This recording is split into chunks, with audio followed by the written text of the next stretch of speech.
தென்மதுரை வீரனுக்கு என்னுடைய மாமனுக்கு தேக்குமர தேகமடி அம்மா அம்மா.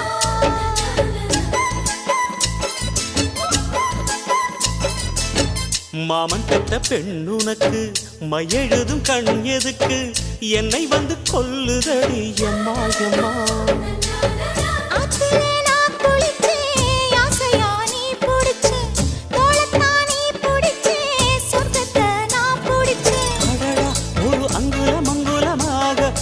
ஆசையில் முத்தங்கள் போட அதை என்னென்ன சொல்லுவேன் எப்படி சொல்லுவேன் நானே.